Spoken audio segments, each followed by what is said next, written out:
Hi, everyone, and welcome to another episode of Sean Stuff. I am Sean, and I hope this evening finds everyone well. Tonight I just wanted to dedicate a quick hits episode to some vintage non sports in my collection. Basically, my philosophy of collecting is collect what you like. And, non sports cards interest me, depending on the subject, just as much as sports cards do. And there's definitely a long history of non-sports cards to go along with sports cards. It's interesting to find some vintage examples for sure. And these are amongst the oldest of my collection. And these two on the bottom here I've had for a long, long time. And this one on the top here I acquired just a couple weeks ago as part of a check out my cards order. So we'll start at the bottom. These two cards are from the 1958 Topps Target Moon set. And unless I'm forgetting something that I have stashed away at my parents' house somewhere, these are definitely the oldest cards in my collection. And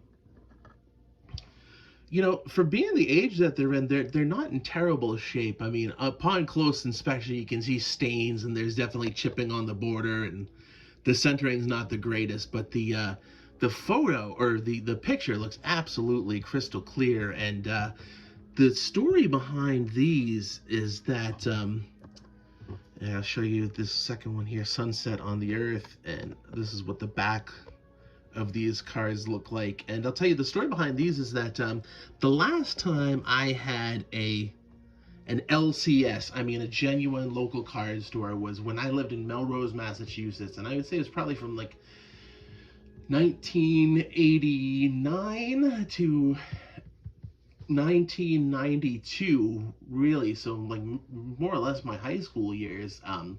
There was a newer card shop in downtown Melrose called Sweet Stuff. And, I definitely hung out there quite a bit. Was definitely very, very friendly with the owners, a very fantastic couple named Ed and Nancy Sweet. And they did sports cards, they did vintage stuff. That was like the first place I ever saw like a vintage potato gun, and they had like old Howdy Doody stuff and what have you. But at any rate, this was back in, I would say, probably about 1990. And I was interested in these cards for a couple reasons, because at that time I think I was kind of starting to get disillusioned with sports, but I still liked collecting stuff, and I still like collecting cards. So I was like, well, maybe I'll kind of get into the idea of like collecting non-sports stuff, and maybe kind of keeping an index, try to get examples of everything I can find. But the other reason was, I love these retro futuristic type of artwork. When back in 1958, they thought space travel was going to be bright green and orange suits and flying saucers and rocket ships. So it's very cool to see, what they thought the idea of the future was going to be so far back. I mean, we're talking almost 70 years here. But I the price I'm thinking of is $5, and I don't know if I don't remember if it was $5 each or $5 for the pair. Probably $5 each, truth be told. And back in 1990, that was like not a small amount for a single. I mean, for the level of stuff I was collecting anyway.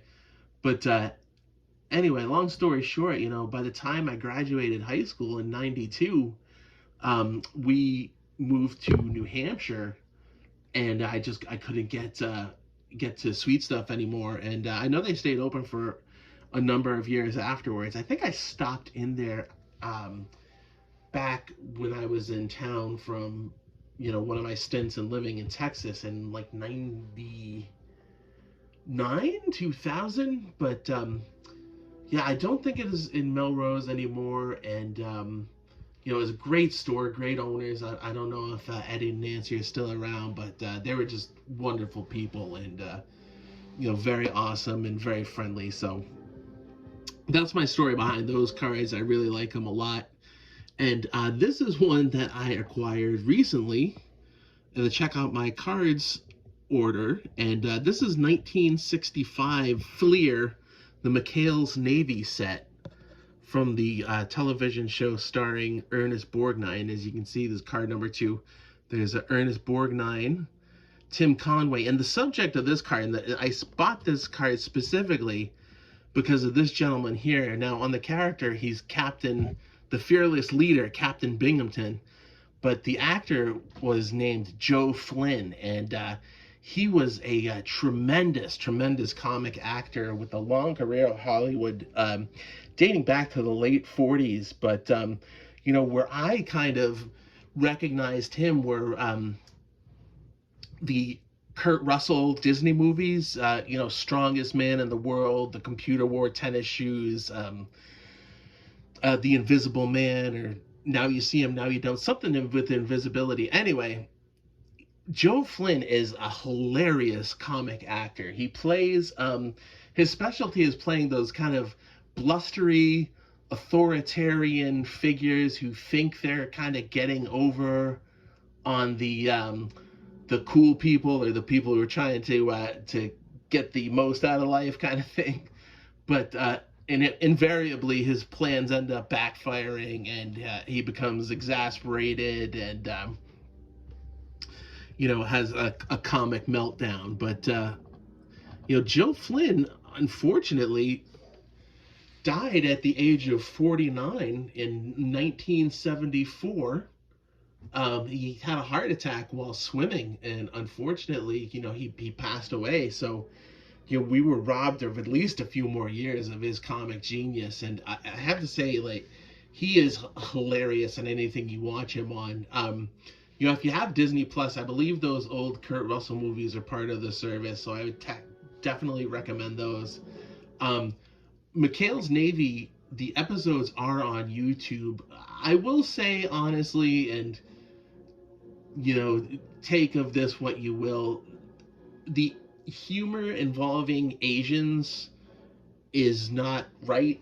It has not aged well. You know, it's very offensive, especially considering that the show is supposed to be taking place during World War II. So, you know, it's not right. They portray Asian people and also kind of native island people in a very positive, or excuse me, not positive light, and kind of like play ignorance for laughs, and that's not cool. But you know, the parts like that, the parts that don't involve that, which thankfully aren't that many in the show, you know, Joe Flynn and the rest of the cast are just comedy gold. So at any rate, I've gone on a little longer than I wanted to for a quick hits video, but I hope you enjoyed this. And you know, please feel free to comment about anything that might strike your fancy about these cards. And have a nice night, everybody.